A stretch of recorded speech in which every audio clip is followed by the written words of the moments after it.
Today, TV channels show more men's sports than women's sports. Why is this the case? Should TV channels give equal time for women's sport and men's sport? These days, there is a significant difference between men and women's sports coverage on television channels. I believe that women's sports should get just as much coverage as men's, and will outline my reasons in the following essay. To begin with, there are many reasons for the dominance of men over women's sports programs on TV. Due to a large proportion of male sports viewers, TV channels tend to produce sports programs for men to maximize their ratings and profits. Take football as an example. When entering a coffee shop, it is easy to catch groups of men having discussions about a recent men's football match, while women show greater preference for shopping or lifestyle channels. Besides, because men usually perform better than women in sports such as boxing and bodybuilding, they play at a much higher level, which makes men's sports more exciting to watch. On the other hand, I am of the opinion that it is necessary for TV channels to provide equal coverage for both genders. First, it creates gender equality in society and increases the rate of women's sports participation. In fact, every time women go out on the field, they give it their all, knowing that their best will likely go unnoticed. Therefore, just like men, female athletes should receive full recognition for their effort. Secondly, better TV coverage also enables women to make money off from endorsements and enhance their living standard. That is to say, more TV exposure for the female players will lead to major deals with endorsers and higher salaries in the future through advertising contracts. In conclusion, why women's sports shows do not receive enough coverage in this day and age results from those aforementioned reasons. And I truly believe that it is necessary to ensure equal coverage of women's sports. Spoken communication is more powerful than written communication. To what extent do you agree or disagree when it comes to imparting and exchanging information? Some people believe that speaking is more powerful than writing. Personally, I think that both methods can be effective forms of communication. But it depends on the specific circumstance as to which is the most appropriate at the time. On the one hand, speaking is an extremely effective and efficient mode of communication in certain contexts. Oral communication enables people to emotionally connect with their listeners.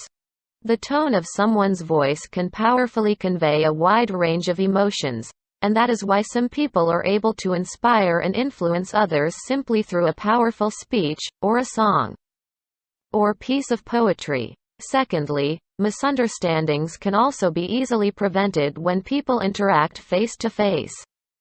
For example, if one person is confused about what the other is saying, he can immediately ask for further explanation to ensure that their message is completely understood. On the other hand, writing can also be an effective tool in everyday communication. In the workplace, written messages, emails, and documents are effective tools. While speech may sometimes be ignored or interpreted in different ways, written forms are usually stated very clearly. Employees can therefore reread documents repeatedly to avoid miscommunication. Additionally, written documents are usually required in legal procedures. This is the reason why many important documents including memos, reports, job descriptions, and emails are usually kept in written form. In conclusion, both spoken and written modes of communication have their own purposes, benefits and drawbacks, and people have to carefully consider which mode to apply in each specific situation. Nowadays, it is not only large companies that are able to make films, as digital technology enables anyone to produce films. Do you think this is a positive or negative development? Thanks to the advancement of digital technology, it is now possible for almost anyone to make a film. Personally, I think this is a positive development, and will discuss the issue in the following essay. Firstly, with the advancement of personal electronic devices, such as smartphones, computers, and digital cameras, making films is now reasonably simple for many people. This advancement has therefore allowed film making to become a hobby and creative outlet for many people around the world. There are even many apps available these days that allow people to shoot and edit short films on their smartphones, and then upload the content to social media and other platforms for people to see. Secondly, producing films is not only a hobby for some people, but also a passion and a career goal. Now, with such technology available, even those who do not have the opportunity to formally study filmography at university, or those with a natural talent for filmmaking, are able to follow their dreams. Besides being beneficial for those seeking creative expression, this development is also positive in other ways. In the past couple of decades, Hollywood movies have become repetitive and boring for many people, and thanks to the development of technology, many creative directors and filmmakers who may not have been able to produce their films or release them to the mainstream public are now able to, thanks to the Internet and digital technology. This has allowed for a greater diversity of films and videos for people to see. And finally, technology has now allowed people to create documentaries about important issues in society and publish them online to inform people about pressing issues, such as the environment. In the past, what films and documentaries people were able to see was limited to what was produced by large film-producing companies, whose main concerns are making profits. In conclusion, although there may be some minor drawbacks of this development, they are far outweighed by the benefits that it brings. Is mental strength important for success in sport, or is it more important to be strong and fit for success in sport? Discuss both views and give your opinion. The factors contributing to performance in sport are continually being investigated by sports scientists and athletes. While some people would argue that a person's physical attributes determines their level of performance in sport, I believe that mental conditioning is also a highly important factor. On one hand, it is undeniable to say that a person's physical characteristics play a major role in their performance in sport. In some sports, being able to run extremely fast, or lift or throw something very heavy is one of the main aspects of the sport. Without a strong physical body, and high level of coordination, people would not be able to perform to a high level. Take many Olympic sports for example. In the 100-meter sprint, athletes need to have powerful legs in order to be able to run at high speeds. There is of course some mental conditioning needed. But without strong legs, you cannot compete at a high level. Another good example is Olympic weightlifting. The basis of being able to lift extremely heavy weights is powerful, conditioned muscles. However, high levels of strength and fitness are not the only factor that allows athletes to perform well.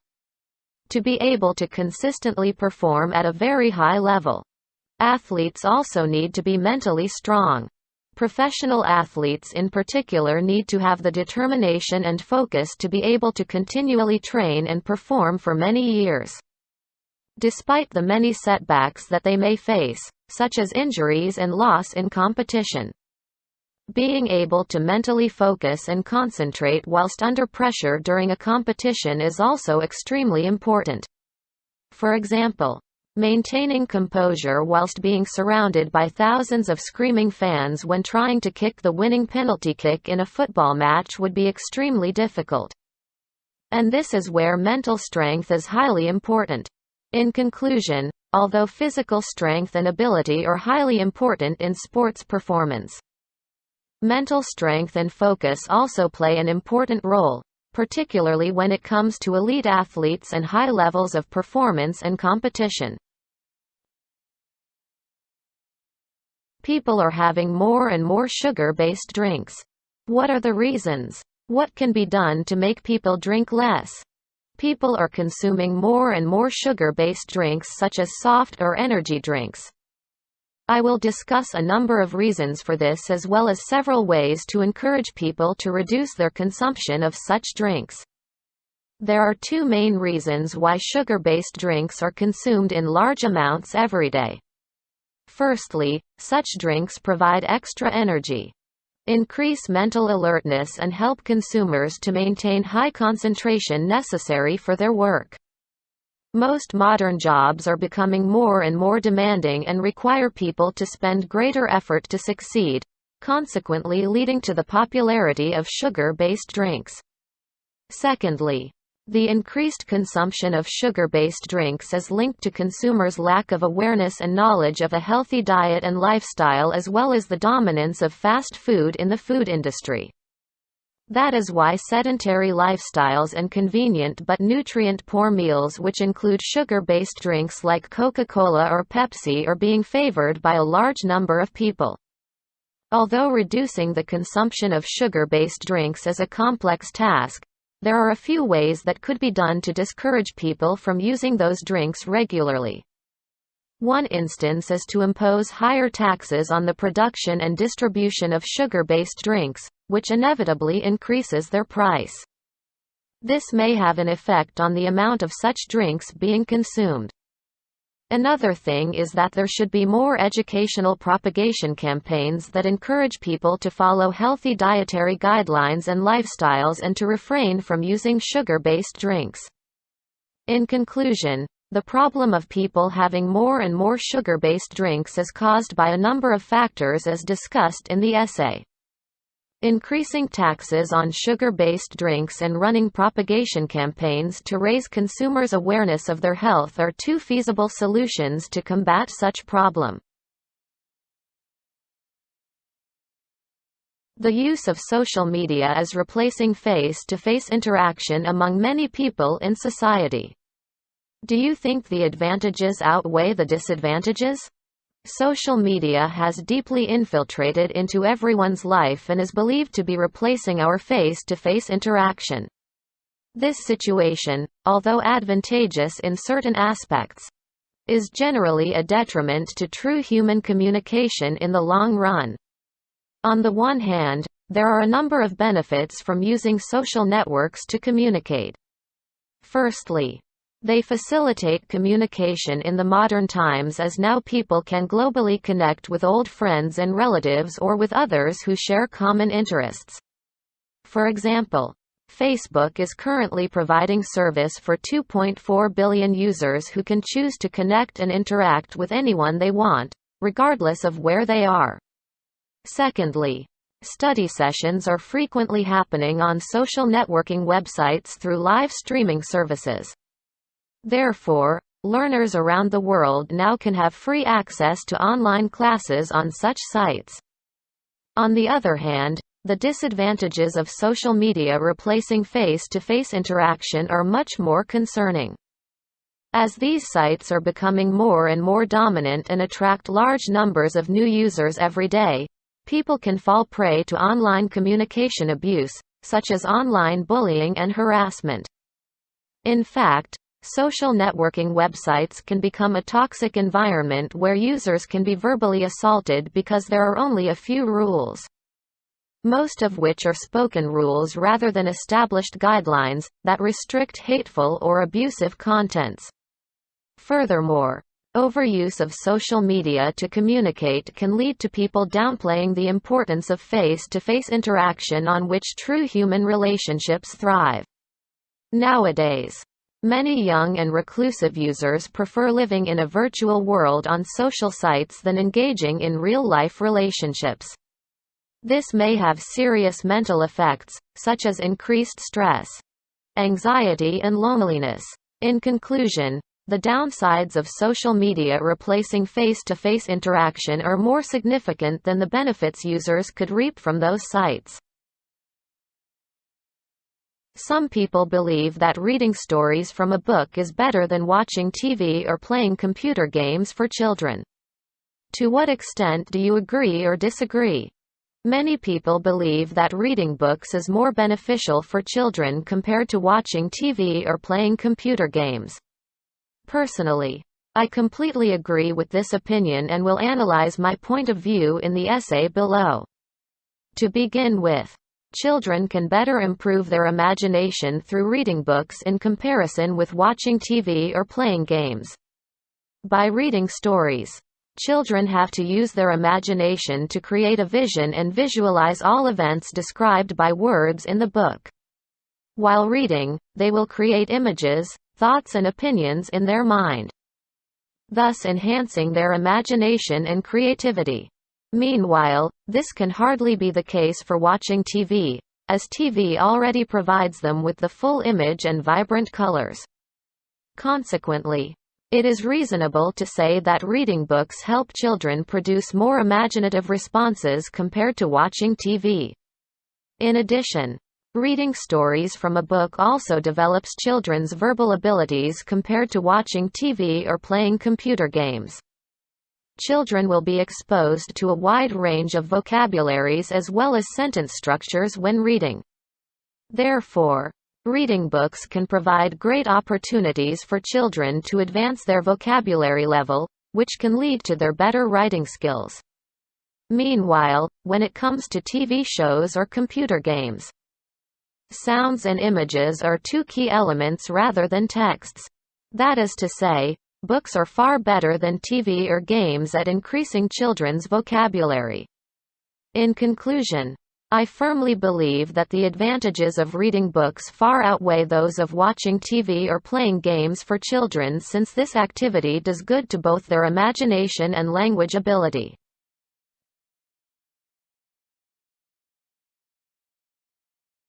Online shopping is increasing dramatically. How could this trend affect our environment and the kinks of jobs required? In recent years, online shopping has gained more and more popularity all over the world. This tendency has several impacts on the environment and on various jobs related to electronic commerce. The rise of online shopping is both beneficial and harmful to the environment to some extent. One obvious benefit of this trend is that it can help reduce the number of private vehicles traveling to brick-and-mortar stores, since orders of customers from different locations can be grouped and delivered to homes at once. This will eventually lessen a great deal of exhaust fumes, which is one of the causes of air pollution. However, if people are encouraged to shop online more plastic wastes will be released to the environment, especially water bodies such as rivers and oceans. This, as a consequence, will do harm to natural habitats of numerous marine species and worsen the problem of environmental pollution. The growth of e-shopping has also brought both negative and positive impacts on people's employment. On the one hand, this trend has created a variety of work opportunities for people, especially for those who major in information technology. To maintain an e-store, there will be a need for many kinds of jobs such as database administrators, web designers, delivery drivers, etc. On the other hand, when e-shopping is becoming more and more popular, an influx of people working at traditional retail stores might lose their jobs and face unemployment. This will place a huge burden on the government to create alternative jobs for these individuals, which might take a long time and require a large amount of budget. In conclusion, online shopping impacts the environment and the labor market in both positive and negative ways. Some people argue job satisfaction is more important than job security. Others believe a permanent job is more important. Discuss both these views and give your own opinion. While some people say job satisfaction is more essential than job security, there are those who claim that a permanent job is of greater significance. This essay discusses both sides of the argument and why I believe job satisfaction plays a more important role than job security. On the one hand, some people believe a permanent job is more important because of the stability and credibility it brings. In terms of finance, workers with a permanent job know exactly their monthly income, and thus are in full control of their financial plan. As a consequence, they will no longer have to worry about short-term financial problems, such as bills and debts, and could be fixated on other important matters like their career trajectory. In addition, staying loyal to one job results in higher credibility, as many employers view prioritizing job security as an indicator of organizational commitment. Gaining the trust of employer opens many opportunities for promotion and additional perks, be it bonuses or extra day offs. On the other hand, there are several reasons why job satisfaction is believed to be more important than job security. A worker gains satisfaction when his needs and desires are fulfilled. For example, Google provides gym, climbing walls, or video gaming machines in most of its offices to suit different needs and desires of its employees. Once satisfied, workers are less likely to suffer from work stress or burnout, enhancing productivity and employee morale. As for employers, keeping their employees satisfied is an effective way to reduce turnover rate. A person who is satisfied with their job is less likely to be job-seeking, and making it easier for companies to recruit and retain talents. In conclusion, while some people believe job security plays a more significant role because of financial stability and work credibility, I side with those who believe the importance of job satisfaction exceed that of job security, as satisfied employees are more likely to be more productive and committed to the organization. Some people think news has no connection to people's lives, so then it is a waste of time to read the newspaper and watch television news programs. To what extent do you agree or disagree? It is argued that there is no use in reading newspapers and watching news programs on television because news is irrelevant to people's daily lives. From my perspective, I somewhat agree with this point of view because although I believe there is a connection between news and people's lives, reading newspapers and watching news on television is pointless. To begin with, I disagree that news do not have any sort of connection to everyday life. By definition, news are information or reports about recent events and are often categorized into different topics, each of which will attract a certain group of audience. For example, sport-minded people will be interested in reading sport news, while businessmen will be more concerned with economic news. In other words, humans' interests in various fields will always be the glue that links news with people's lives no matter what. Although news is connected to people's lives, I do believe reading newspapers or watching television news programs is a waste of time. We can read up to thousands of articles every day, yet very few of them help us make better decisions for our life, business or career. For example, weather forecasts and political news do not affect most of us. In addition, news produces news that captures viewers' attention since the human brain reacts disproportionately to different types of information. Scandalous, shocking or people-based news, which often hold little value, stimulate us and consume a large amount of our time although we barely learn anything useful out of them. In conclusion, I argue against the statement claiming that news has no connection to people's lives because news reports what people are interested in. However, I firmly agree that reading news is a waste of time since it does not help people make better decisions and the media is biasing a large amount of non-helpful news. Advertisements are becoming more and more common in everyday life. Is it a positive or negative development? Advertisements could be found anywhere in our daily lives. In my opinion, the current prevalence of advertising is a positive development for companies and a negative development for customers. On the one hand, advertisements are a powerful tool of competition for companies. Advertising stimulates demand, expands the scale of production and in turn reduces the cost of production per unit. This not only increases profit but also creates a competitive pricing advantage for companies of advertised products. In addition, since it pays to advertise, advertised products are usually of good, if not the best quality. In other words, a company would emphasize on improving the quality of products before advertising, which also helps to create a trustworthy brand image among customers. However, advertising is so common that it now becomes useless and a nuisance to customers. First, customers are often bombarded with advertisements of the same product, making it increasingly challenging for them to believe the advertising message if all companies claim they provide the best service or quality products.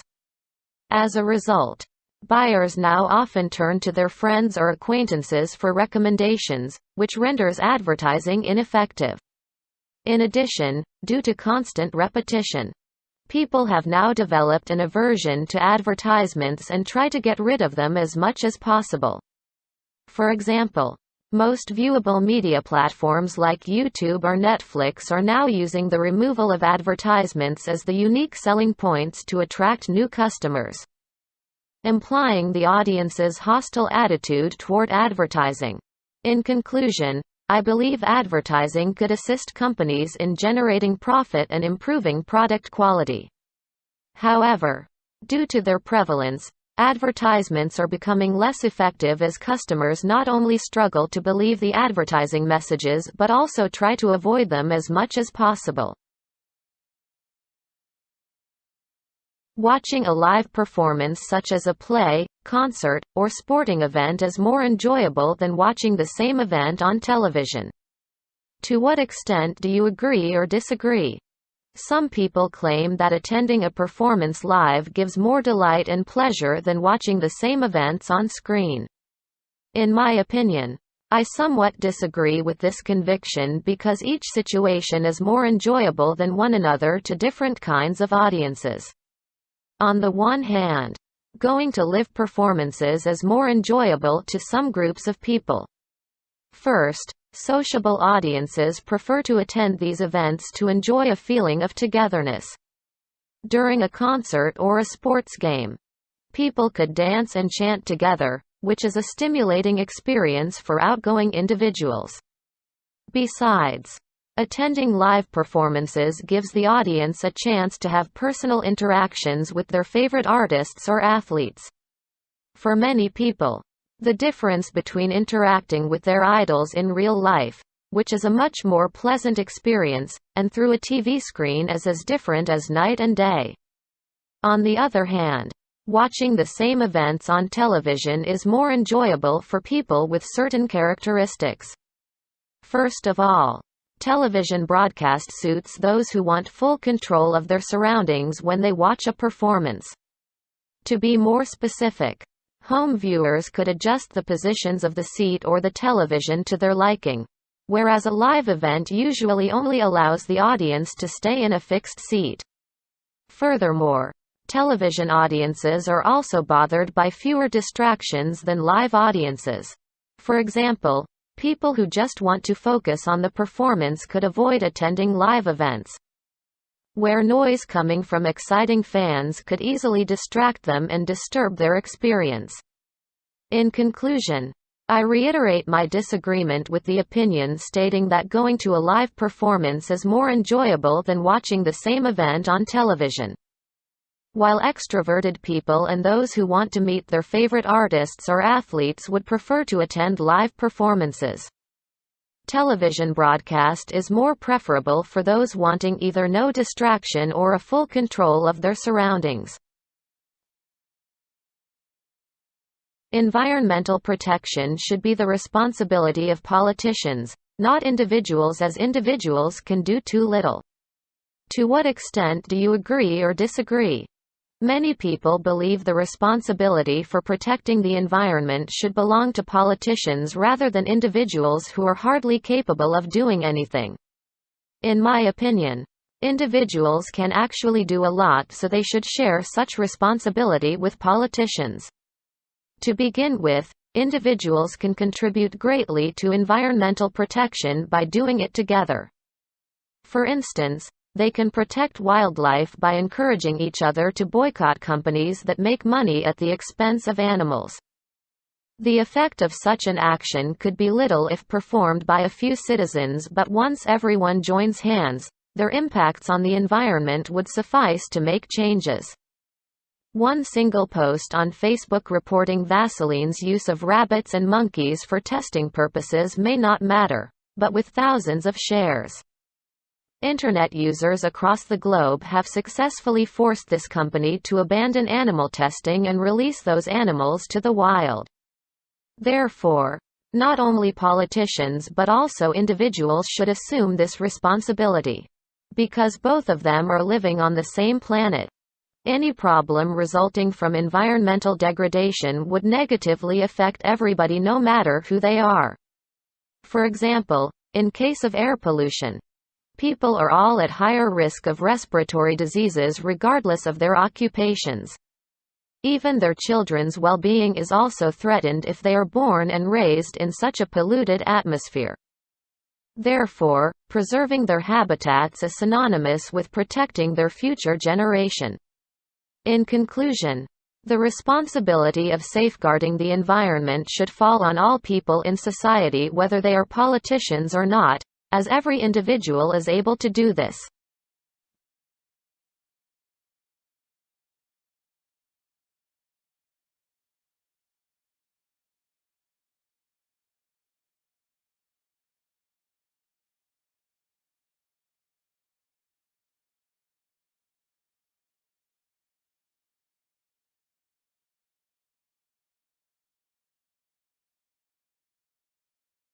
Many people are traveling to other countries. Why? Is it a positive or negative development? There is a great number of people going traveling and visiting other nations these days. This can be caused by several reasons, and personally, it is a positive development. To begin with, there are two contributing factors behind people's motivation to travel. First, many of them may want to learn more about unfamiliar cultures, as during their trip, they are allowed to get exposed to local people and observe cultural differences here.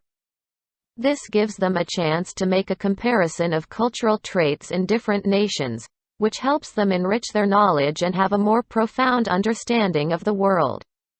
Second, a number of people decide to go on a trip in another nation so that they can visit their relatives or family members who live overseas.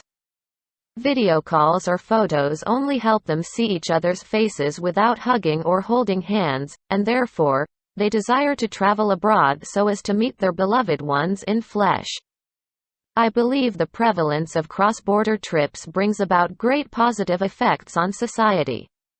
With many travelers coming to a country, the demand for housing and food here will likely grow. So local people can earn a great amount of money through providing shelters and selling their traditional cuisines. For instance, Thailand is a country that welcomes millions of travelers from around the world annually, thanks to which the tourism industry here can flourish. Thousands of jobs have also been created, such as workers in travel agencies, taxi drivers or tour guides, to serve the great number of international tourists. Therefore, many Thai residents working in this industry have escaped poverty, avoid unemployment and enjoy a better life quality. In conclusion, people these days travel across the border in order to acquire new knowledge and see one another. In my opinion, this development is positive due to its various social benefits.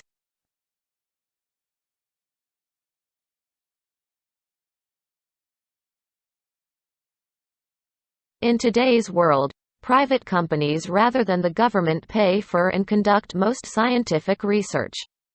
Do you think the advantages outweigh disadvantages? Nowadays, most scientific studies are financed and carried out by private enterprises instead of the governing bodies. In my opinion, the benefits of this are greater than its drawbacks.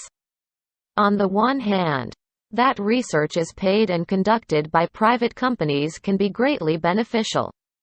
In fact, unlike governmental organizations, most companies' primary objectives are profits.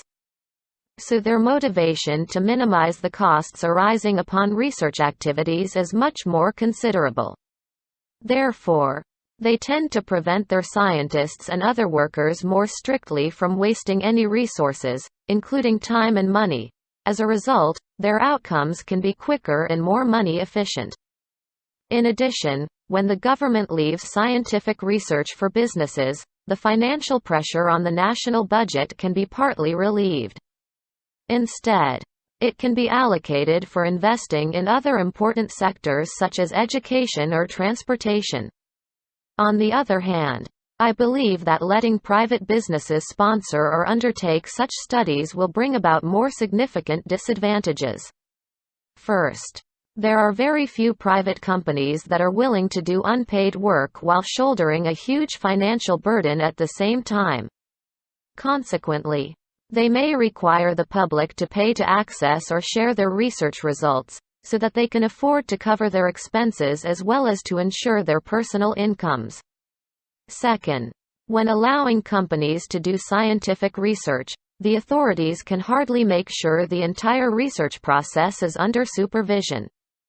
It is possible that companies with the top priority being maximizing profits will sell their research to other organizations, such as terrorists or criminals, who take advantage of such research to harm society. In conclusion, I claim that private investment in and conduct of scientific research may result in several advantages which are, however, outweighed by the undesirable consequences.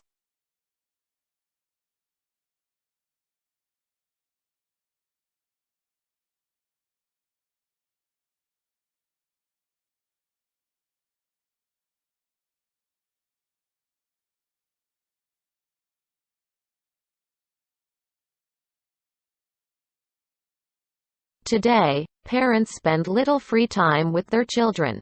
Why is this the case? Who are more affected, parents or children? Modern parents hardly spend time with their children, even in their free time. There are a number of reasons for this, and children are likely to face greater consequences of this lack of parental presence. Parents are less and less involved in their children's lives for two reasons. Firstly, some people continue to work after leaving office because many jobs require such extra labor. Jobs in accounting or banking, for example, usually entail heavy workloads which may not be dealt with during office hours. This leads to more time being allocated to work instead of family.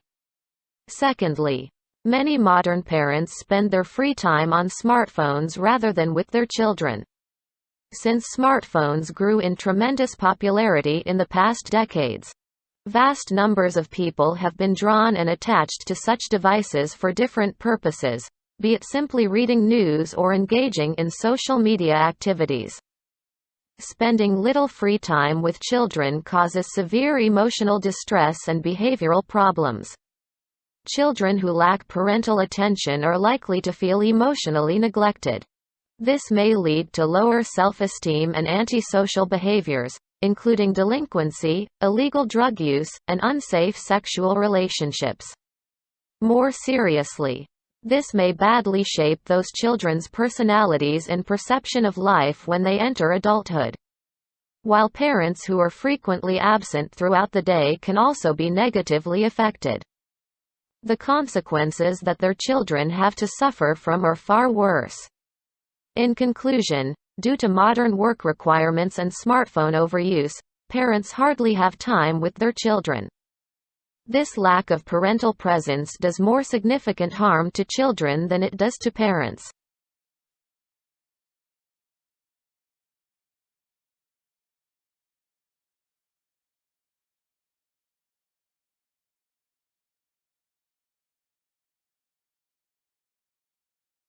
In today's world, private companies rather than the government pay for and conduct most scientific research. Do you think the advantages outweigh the disadvantages? These days, most scientific research activities are funded and undertaken by private companies instead of the government. Although there are several benefits from this trend, its drawbacks are more significant. On the one hand, private funding helps scientific research to be conducted without interruptions caused by significant government budget cuts. Reduced state funding in the recent decade has led scientists to be insufficiently paid and research activities to be constantly delayed. Furthermore, private funders usually are risk-takers and, therefore, more willing to provide bigger financial assistance. This means that research institutes are able to afford better facilities and equipment that allow them to be more efficient and to produce more accurate outcomes. Also, scientists would be more well paid for their work and hence more motivated to undertake their researches. On the other hand, it is difficult to ensure the reliability of research outcomes when private entities are the funders. Research institutes have to agree upon the terms and conditions dictated by the companies that pay them and act accordingly. It means that the final research results may be manipulated towards the direction that is favorable for the funders. Consequently, scientific research activities could be turned into profit-driven programs that benefit only a handful of organizations instead of society as a whole. In conclusion, the downsides of the increasing reliance on private, instead of government, funding to conduct scientific researches are greater than the advantages due to the concern over the integrity of such researches.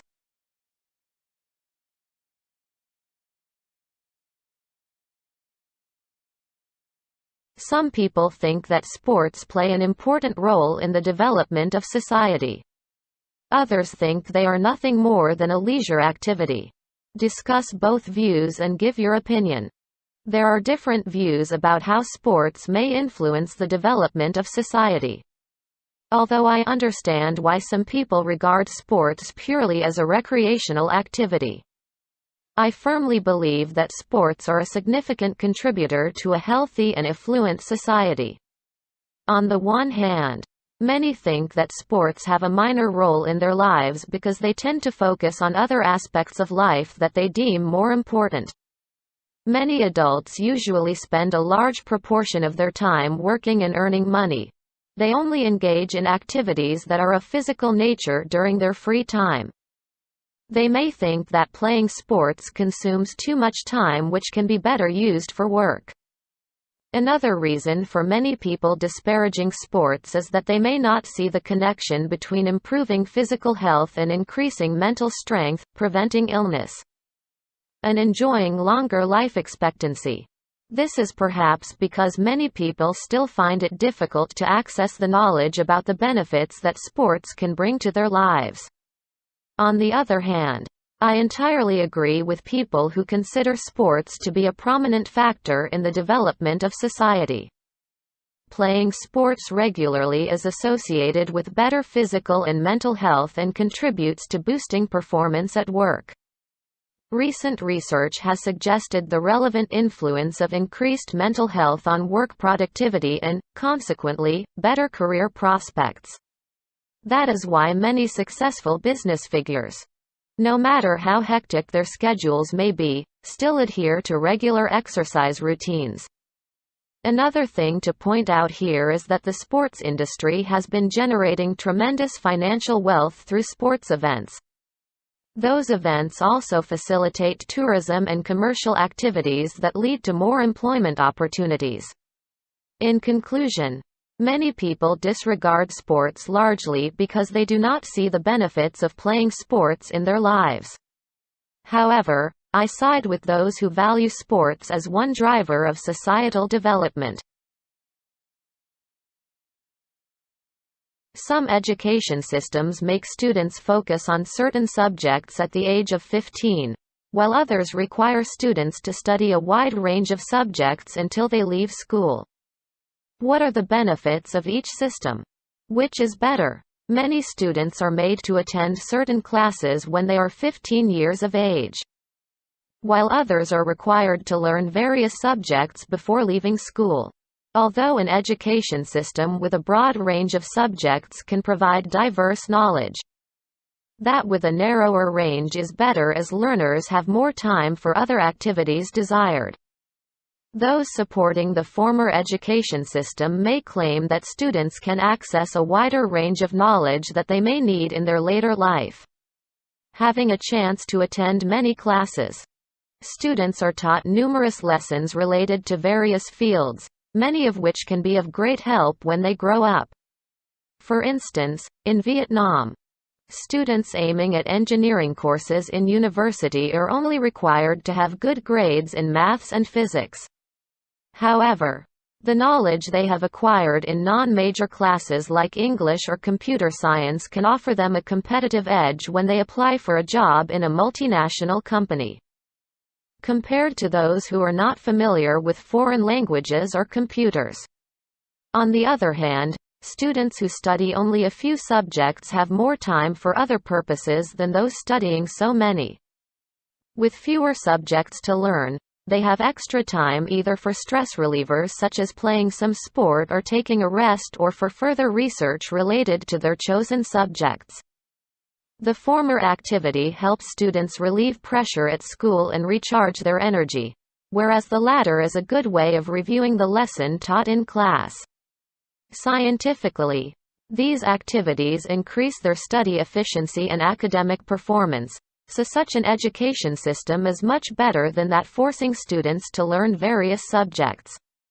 In conclusion, although the knowledge learnt in various classes is potentially helpful, I believe that a study program with not so many classes is more beneficial to students who can have more time for deeper study or relaxation.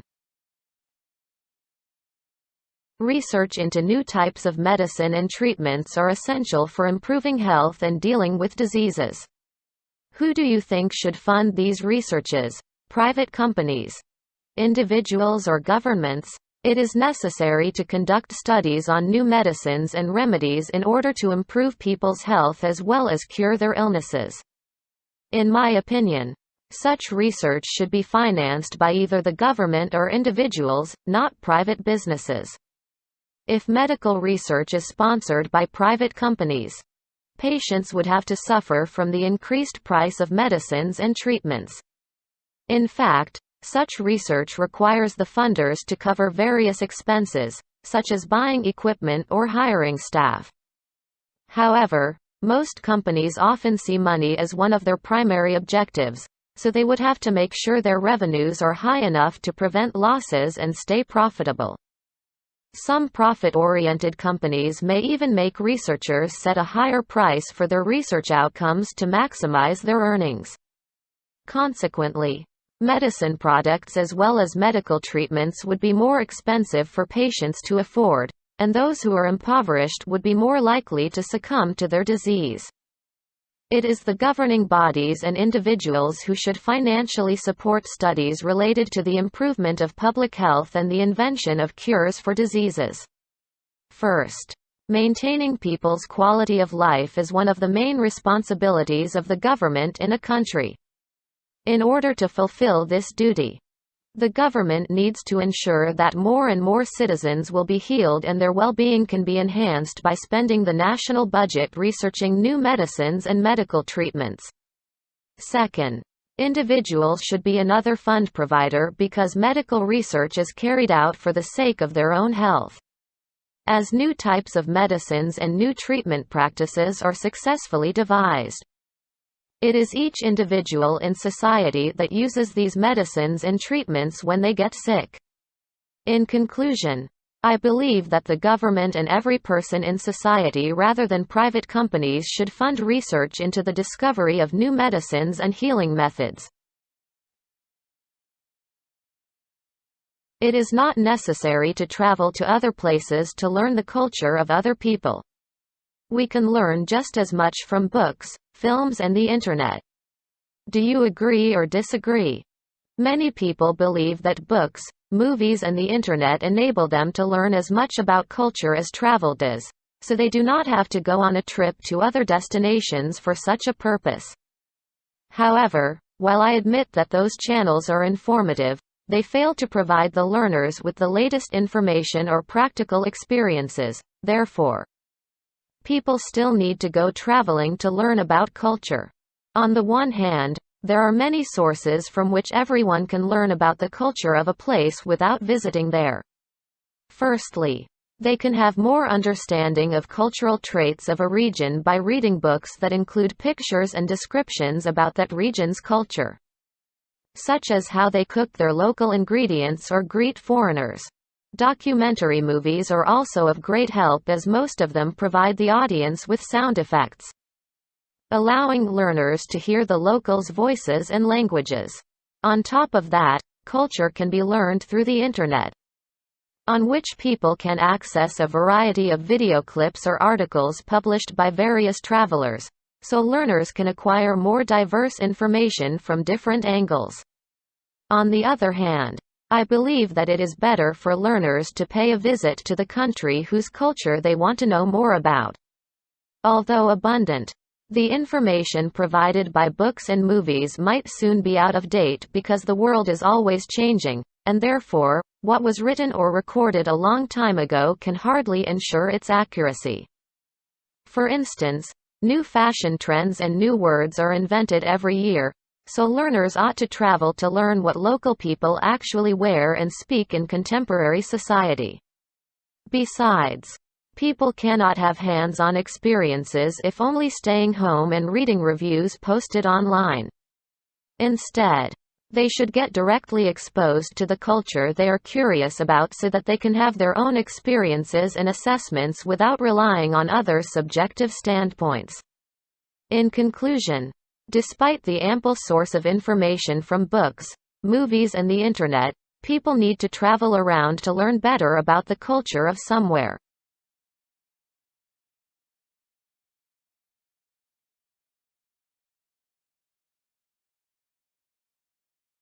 Cyclists and car drivers sharing the same road might cause some problems. What are the problems? What could be done to solve those problems? Nowadays, it is common to see cars and bicycles travel on the same road. This may result in a number of undesirable consequences which could be addressed by several approaches explained below. The fact that car drivers and bikers share the same roadway while traveling may lead to two main problems. First, the possibility of an accident between a car and a bicycle is much higher than when they have their own road, and in case of accidents, the mortality rate could also be greater.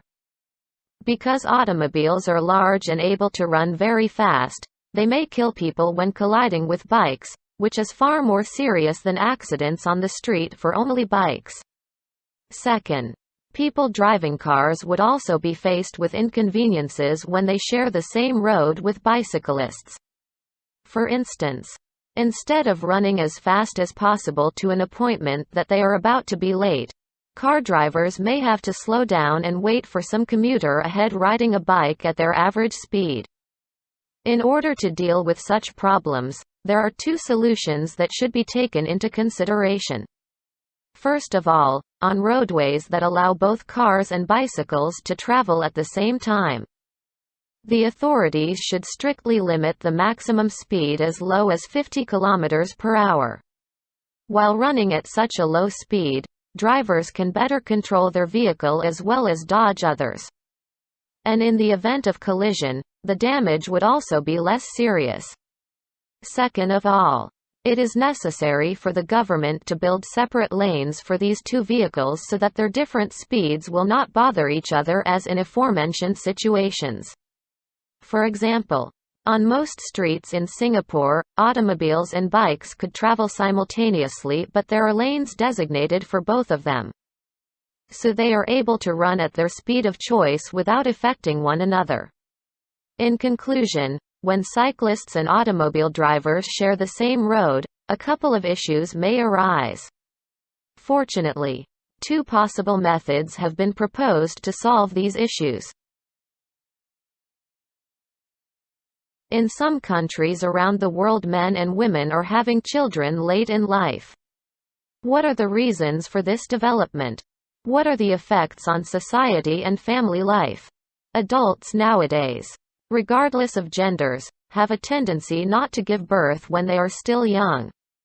This is attributable to their desire to pursue further education and career success. And I believe this development has detrimental effects on both society and family life.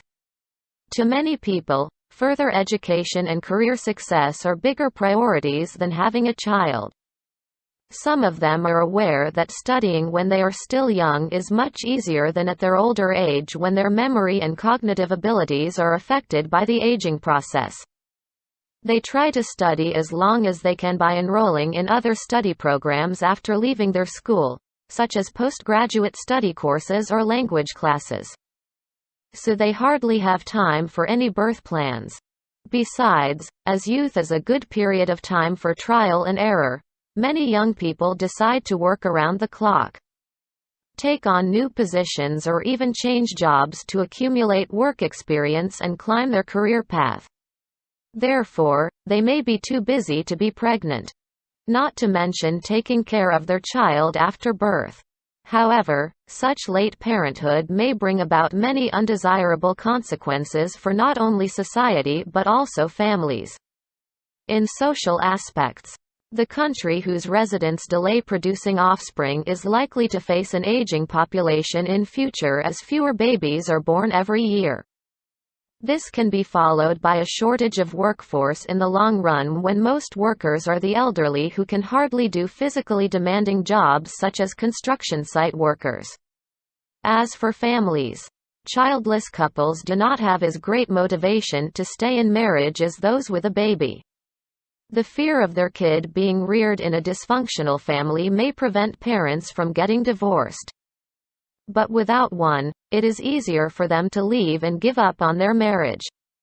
In conclusion, many youngsters these days do not prioritize having babies early because they are more into studying and working. Yet such a tendency does great harm to society in general and each family in particular. Some cities create housing areas by providing taller buildings. Others create housing by building houses on a wider area of land. Which solution is better? While the government in a number of cities decide to construct high-rise buildings to provide housing for their citizens, that in other cities expand their housing areas horizontally. In my opinion, building a vertical city is a better option because it makes better use of land, a limited resource on the planet, and it is also more eco-friendly than a horizontal one. A vertical city can better optimize the land use because land on Earth will not grow any bigger, while the human population is ever increasing. If tall apartments are erected and chosen as a place of residence, a unit of land can accommodate a larger number of residents. For instance, instead of allocating 100 miles square of land for the construction of houses for a population of only 100 households, the government can provide accommodation for 10 times as many when constructing a 10-story apartment. Then, more land can be available for other purposes, such as cultivating crops to meet the growing food demands or expanding streets to alleviate traffic congestion, which can address critical issues associated with the overpopulation. Meanwhile, housing areas enlarged in a horizontal direction place a high pressure on the environment and people's life. As a result of the increasing population of humans, wildlands may be encroached to make room for residential areas. For example, in Brazil, a major part of forests are cleared to build more houses for citizens, which not only endangers wildlife but also puts human civilization at higher risk of natural disasters. With narrowed forests, floods and droughts have taken place more often, damaging the agriculture, the economy and other important sectors of this country. In conclusion, employing the same area of land, vertical cities can house more citizens than horizontal cities, which are not only environmentally damaging but also unsustainable in the long run. Personally, municipal leaders should develop their city in a vertical way as soon as possible.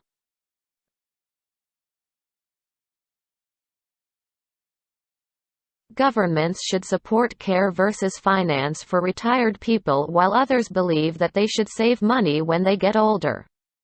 Discuss both views and give your opinion.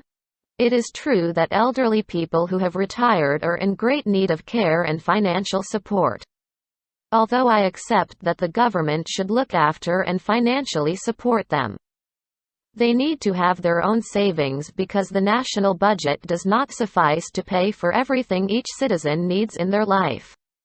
On the one hand, it is necessary for the government to provide care and financial aid for retired citizens because each of them has certain contributions to society. Economically, some people enrich the national budget through the taxes they pay, while others spend money on commodities and services when going shopping, which allows businesses to earn profits and pay taxes as well. Such taxes can be used by the authorities to develop their country, such as building hospitals, and pay for officials like police officers or politicians, as a way of compensation for their devotion in their youth. The government ought to offer the elderly money-related assistance and care services, for example, regular free-of-charge health checkup. On the other hand, the elderly should not entirely rely on the governmental support, as this can cause a huge financial burden on the state budget. However wealthy a country can be, it can hardly satisfy each of their people's demands, so every individual in society should save their own money to cover their non-essential expenses. Without a sum of savings, they would face a lot of difficulties when they need to afford entertainment or new fashion items. It is not advisable for the government to spend excessive amounts of money on public welfare, as this will harm the budget used to solve pressing social issues such as environmental pollution or the housing crisis. In conclusion, I believe the government should assist retirees with money and take care of them, but it is each retiree that needs to save certain amounts of money to stay financially independent.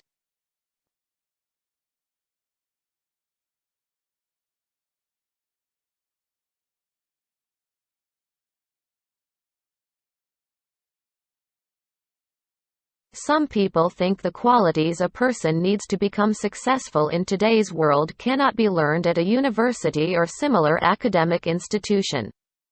To what extent do you agree or disagree? Many people believe that universities and other academic institutions cannot equip students with qualities necessary for their success in life. Nevertheless, I think that these qualities can be admittedly learned at school as long as the student is conscious of self-improvement. Students can acquire qualities that are necessary for their life success, such as time management and leadership skills, through doing assignments at school. First, they can learn how to successfully manage their time budget by attempting to finish all the homework assigned before the deadline. Second, they can also better their ability to lead a team thanks to group projects in which they are provided a chance to practice being a leader. After many years, students are enabled to become better organized with improved leadership abilities so that they can better deal with deadlines and get used to working as a team leader, which increases their chances of promotion at work and success in life. However, only proactive students who have a thirst for improvement can make good use of their school life to equip themselves with necessary qualities for their success. When understanding that it is necessary for them to enhance their abilities of managing their time as well as leading their team, they will have more motivation to make progress. However, if students are unaware of how important being adept at organizing their time is, they tend to procrastinate and fail to meet the deadline, so they can hardly excel at time management. Also, some of them who avoid taking the role of a leader due to their passiveness and laziness can ruin their own chance of honing their leadership skills. In conclusion, academic institutions including universities are good places for students to gain qualities essential for their successful life. However, only those who are active enough can seize such opportunities and stand a better chance of future success. Young people today spend too much money and time following fashion trends, clothing, tech. What is the reason? Is it a positive or negative development? These days, it is common to see young people squander their time and money on keeping up with the latest trends, including buying flashy clothing and tech gadgets. From my perspective, the desire for self-expression is the root cause, and this trend brings a number of negative consequences. Due to the development of society, people are now living in a peaceful world full of convenience and wealth. The internet and social media have also been developing rapidly, and have exposed people, particularly the youth, to large amounts of images of those with a desirable lavish lifestyle. Both of these factors contribute to the fact that many young individuals tend to express themselves with an aim of proving their ability to afford luxurious items, such as fashionable clothes and high-end tech gadgets, from smartphones to tablets. For these reasons, many young people are quite willing to spend huge amounts of their time earning money so that they can simply pour it into the latest fashion trends. In the long run, this can have adverse effects, not only on young people, but also on society as a whole. Following fashion trends certainly drives young people to the edge of bankruptcy.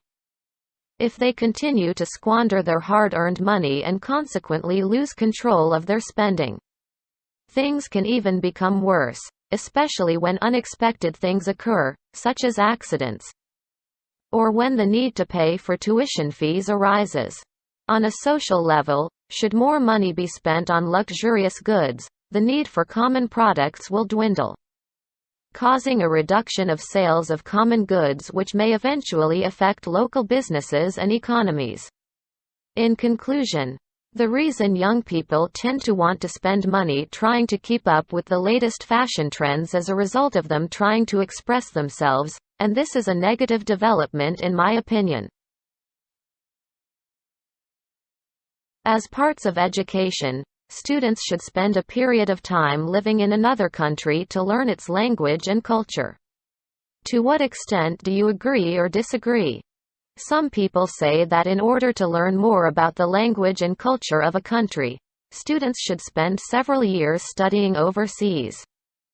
Despite some issues regarding cultural shock or language barriers, I still believe that studying abroad is a good way for young people to widen their knowledge of foreign cultures and enhance linguistic ability. Undeniably, a few years spent in another country would be a golden opportunity to learn new cultures and languages. Compared to reading books and magazines, by which people can only see local traditions through pictures and texts, studying in a foreign nation allows students to experience the locals' activities directly. For instance, should foreign students studying in Vietnam attend the Flower Festival in Dalat City, they can not only deeply understand about many kinds of flowers, but also give gardening a try. Regarding linguistic ability, students having daily interactions with native people are obviously given countless chances to sharpen their fluency as well as pick up new vocabulary used in different contexts. Some might say that students studying abroad would be faced with language barriers and culture shocks. Admittedly, there would be those who did not have a good control of the native language, and therefore find it difficult to integrate into the local community. However, the process of absorbing a foreign language takes students a certain amount of time to familiarize themselves and practice every day, irrespective of their language ability. After only a few months of trial and error, individuals who are persistent enough can overcome language difficulties and confidently pursue more knowledge of cultures and traditions. In conclusion, it is a great idea to spend a period of time living and studying in a new country. This would help students enhance their knowledge of the country's culture and improve their language skills. Today, social skills are being more and more emphasized by employers. Some people believe that social skills are important besides good qualifications for their job success. These days, A growing number of recruiters are targeting applicants with good people skills, as many people believe that they are just as important as formal qualifications. In my opinion, I firmly agree that possessing good social skills, apart from academic skills, can give people an edge in advancing their career. Undeniably, formal qualifications play a critical role in one's career because they are generally good indicators of a person's capability and specialized knowledge. In fact, all employers treasure the intellectual power of their employees, as it is a valuable asset that can help a company thrive. This is particularly true for works that involve in-depth research and development, such as information technology, computer science, and medicine. Without technical knowledge, a person stands little chance of being hired, let alone getting a promotion. However, having only stellar credentials does not always guarantee one's career success. In this modern society, people rarely work individually and often need to rely on others to get the best result. For that reason, people who have excellent interpersonal skills and the ability to collaborate are more likely to build good relations with their colleagues and perform better at work. In contrast, those who lack such critical skills may suffer from isolation or miscommunication and trigger conflict among workers, hindering the overall working process. In short, people who possess good communication skills can often gain the love and trust of their coworkers, and stand a higher chance of climbing the career ladder. In conclusion, I believe that social skills have a strong correlation with career success, as they can not only help a person integrate but also facilitate their working process. In some countries, people spend long hours at work. Why does this happen? Is it positive or negative development? Spending extra hours at work is becoming more common in recent years. This phenomenon may stem from people's need for higher wage and their increasing workload, and I firmly believe that this trend is bringing more cons than pros. Nowadays, a lot of people are overworking due to the pressure from daily necessities and work. In many cities, due to the escalating living cost, people are made to work extra hours to afford lives. In other words, overworking now is not an option but rather an obligation for many people to survive. In some other cases, people choose to work overtime to cope with their increasing workload. In the modern age, as competition at work is becoming more intense than ever, many people feel an urge to push themselves harder and work longer hours to finish their work, believing that taking on more responsibilities can help them and their organizations thrive. However, I hold a conviction that this tendency is bringing more harm than good. It is undeniable that earning more money will facilitate one's life. Such a schedule, nevertheless, will put a person under immense pressure, which can make his health deteriorate and cause stress-related illnesses. In a sense, working extra hours will financially benefit people at the cost of their mental and physical health. On the other hand, overworking can accelerate one's professional growth, however, will leave them little time for themselves and their families. They are less likely to gain work-life balance and will risk the well-being of their close relationships, exposing them to depression and isolation in the future.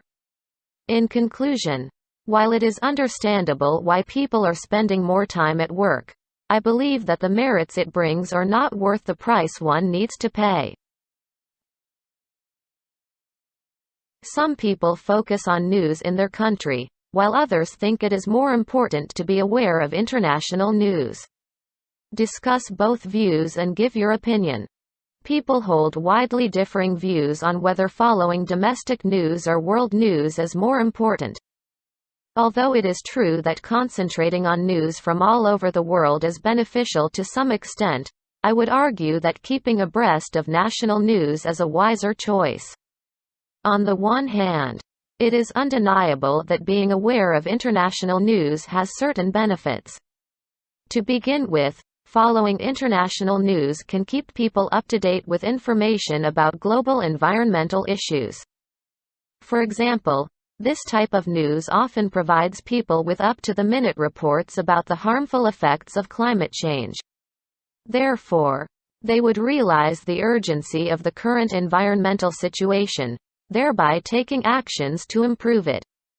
Furthermore, if people prefer world news, they can be well informed about global pandemics. As a result, preventive measures could be promptly taken to prevent deadly diseases from spreading further.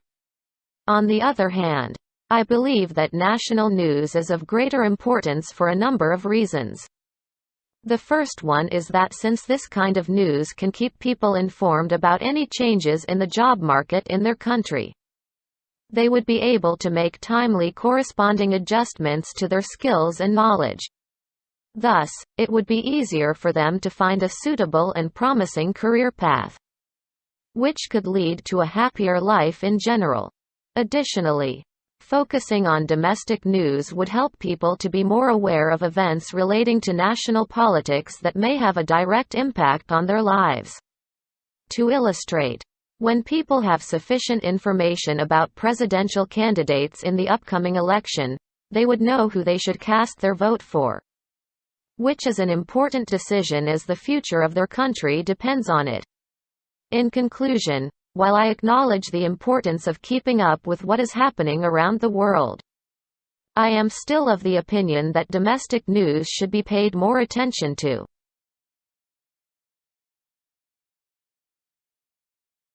Some people think that schools should choose students according to their academic abilities, while others think it is better to have students of different abilities studying together.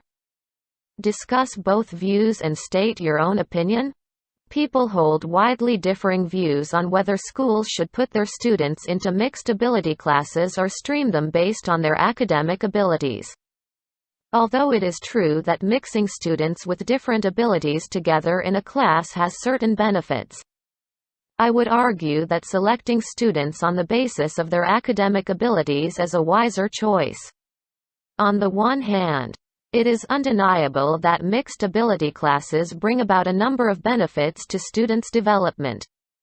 To begin with, when students with different abilities are educated together, they would be able to learn from each other and overcome their weaknesses. For instance, those who excel at science subjects but struggle with art subjects can improve their singing or painting skills with the help of their classmates and vice versa. As a result, they may grow up to become more well-rounded individuals. Another benefit that is drawn from this situation is that these children are encouraged to cooperate, thereby improving their teamwork skills, which can be useful in their future career.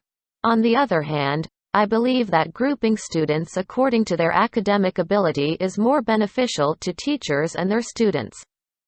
As intelligent students are separated from weaker students, teachers can easily plan more suitable lessons to work at the right speed for them. For example, students with a high academic ability can be provided with more advanced materials to progress faster, whereas those in a lower level group can acquire knowledge easier when their teachers explain the lesson to them at a slower pace. Therefore, this practice not only helps students to study effectively and efficiently, but it also makes teaching easier for teachers. In conclusion, while mixed ability classes are advantageous for students' all-round development, I am still of the opinion that schools should separate students based on their academic abilities for the sake of both teachers and students. Nowadays people waste a lot of food that was bought from shops and restaurants. Why do you think people waste food? What can be done to reduce the amount of food they throw away? These days, a great amount of food bought from shops and restaurants is being thrown away irresponsibly. This situation is occurring due to a number of reasons, and there are several feasible solutions that could be adopted to mitigate this problem. There are two major reasons why food is being wasted. To begin with, thanks to advanced agricultural technologies, farming has become increasingly mechanized, which accelerates production and helps to maximize harvests.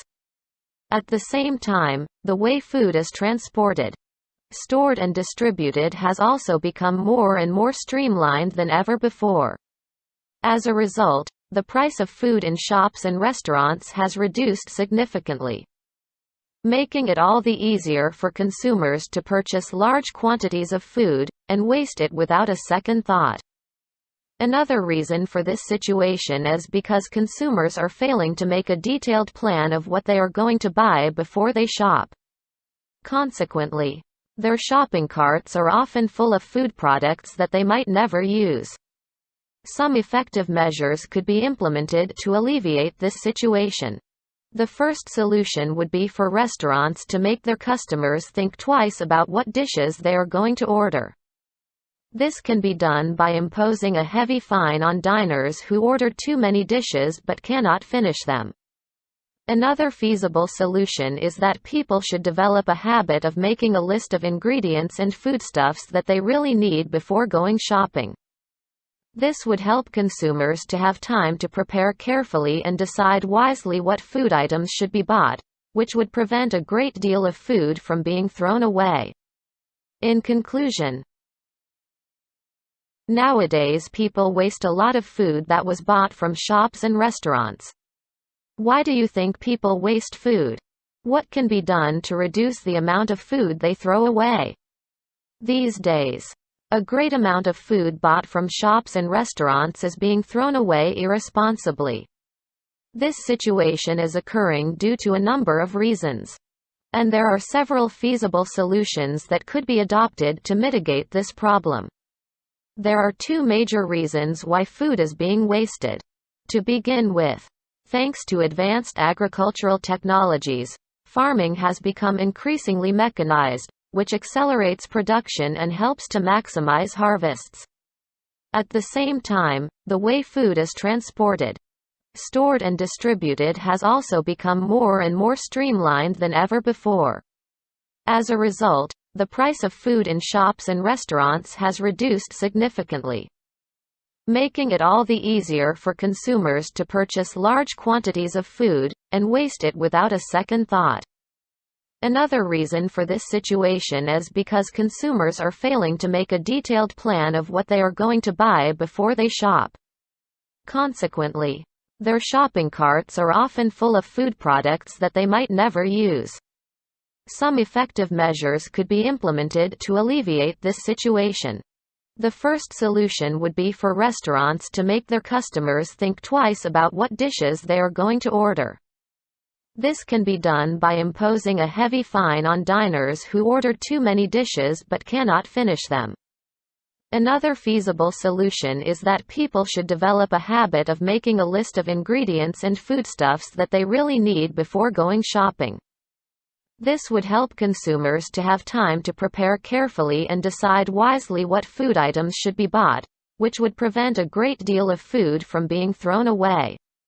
In conclusion, increasingly cheaper food products and poor meal planning are two primary reasons contributing to the huge amount of food waste occurring these days. Fortunately, there are various effective solutions to tackle this issue, including penalizing restaurant customers who waste food and making detailed shopping lists.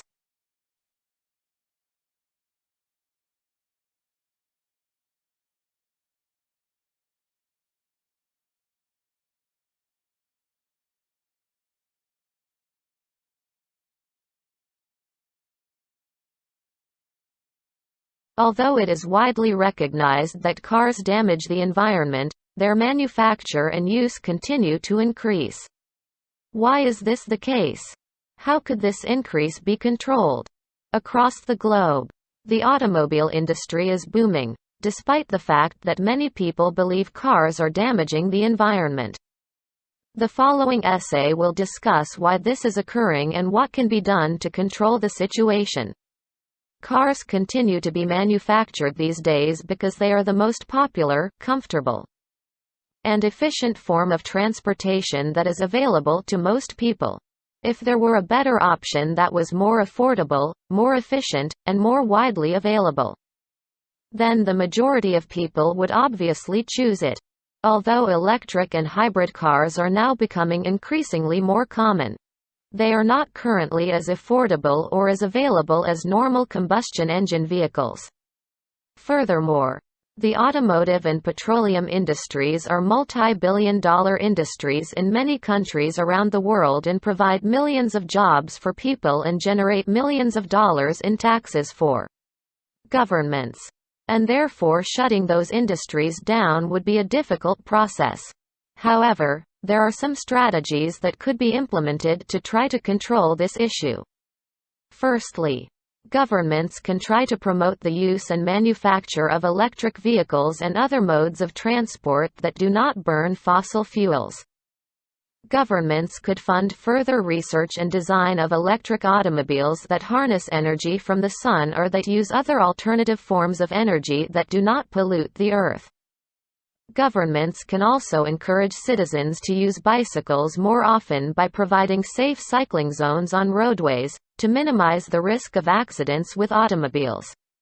Lastly, governments must increase the public transportation infrastructure in their countries and encourage citizens to use it more often by making it cheap and efficient.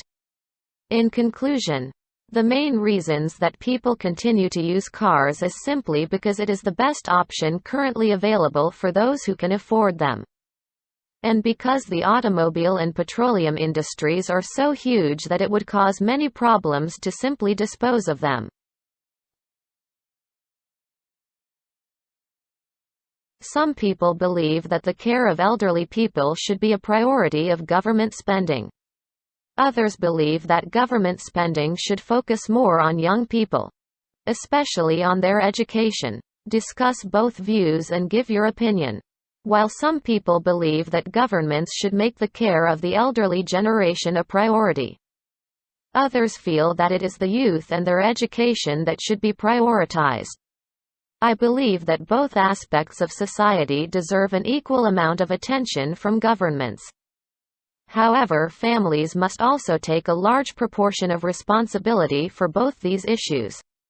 Firstly, governments most definitely need to provide a certain level of care for the elderly generation of their country. These are the people who spent their lives helping build their country and its economy to make it a better place for those who come after them. Without the hard work of those citizens, the country would not be where it is today, and therefore they should be taken care of to a certain extent, including free healthcare and discounted medicine. However, families must also take responsibility for the care of the elderly, as the government cannot be fully responsible for every old person. Just as parents care for and nurture their young when they are helpless, adult children must also care for their parents and grandparents when they are old, sick, and dying. On the other hand, the needs of the younger generation of a country are just as important as those of the elderly, as they will be the backbone of a country's economy in the future. And therefore the government must invest in their health and education to make sure the country continues to develop and prosper in the future with an intelligent and healthy population. However, the government cannot be fully responsible for the health and education of young people.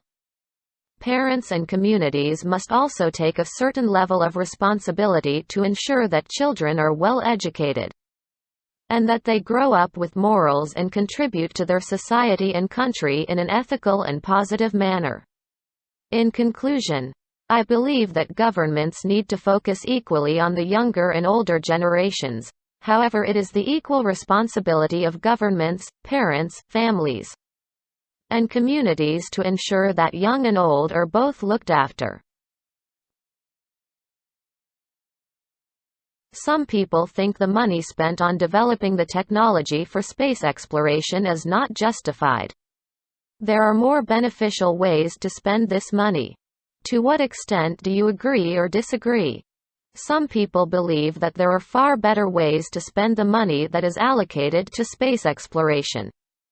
I completely agree with this statement and feel that protecting the environment and ensuring that every person on Earth has a decent standard of living are far more important issues that need addressing.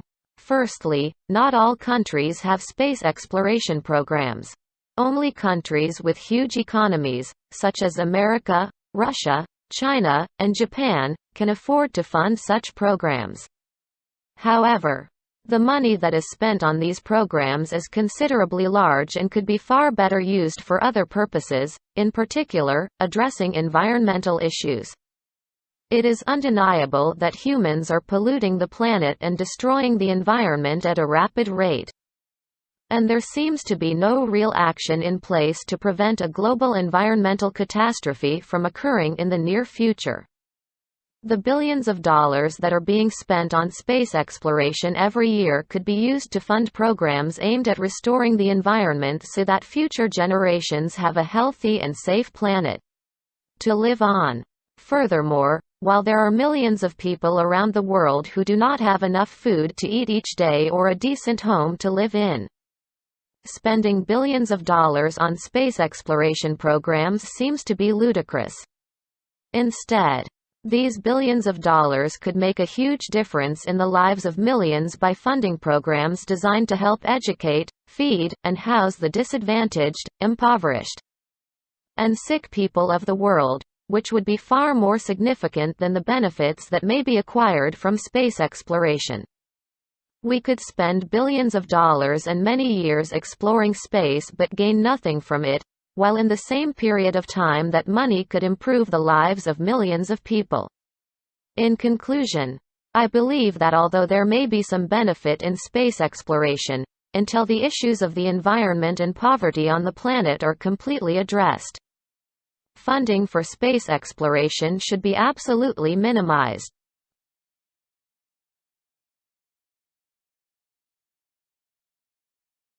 Many companies sponsor sports as a way to advertise themselves. Some people think this is good for the world of sports, while others think there are disadvantages of this. Discuss both sides and give your opinion. Some people believe that sponsorship in sports, as a method of advertising, can have negative consequences, while others believe it is positive. I believe that negative consequences can arise from this trend. However, it is up to the sporting teams and events to ensure the companies that sponsor them are moral and ethical and the products they sell do not have negative consequences on society. Firstly, without sponsorship, many sporting competitions and events could not operate. Large sporting events, such as the FIFA World Cup or the Olympics, require millions of dollars to organize and coordinate. And sponsors provide a lot of this much-needed money. If there were no sponsors, the price of a spectator ticket would be extremely high, as this would be the only revenue to cover the costs of the event, and as a result, many people could not afford to attend, which may leave the event organizers facing bankruptcy. On a smaller scale, many local children's sporting events and teams rely on local businesses for sponsorship. For example, when I was young, a local business supplied my football team with jerseys and advertised their name and logo on the front of them. Without this sponsorship, my football club would not have been able to afford new football jerseys each year for the players. However, there are some disadvantages which may occur when large sporting events use sponsorship from companies that produce products which have a negative impact on people and society, such as alcohol and tobacco companies. When young people are exposed to certain advertising, they can easily develop a positive association with those products and start to use them. Imagine how many young people could be influenced through watching the World Cup football competition. In conclusion, sponsorship in sports can have both positive and negative outcomes. However, it is up to the sporting teams and events to make sure that the sponsors they use will not have a negative influence on people and society.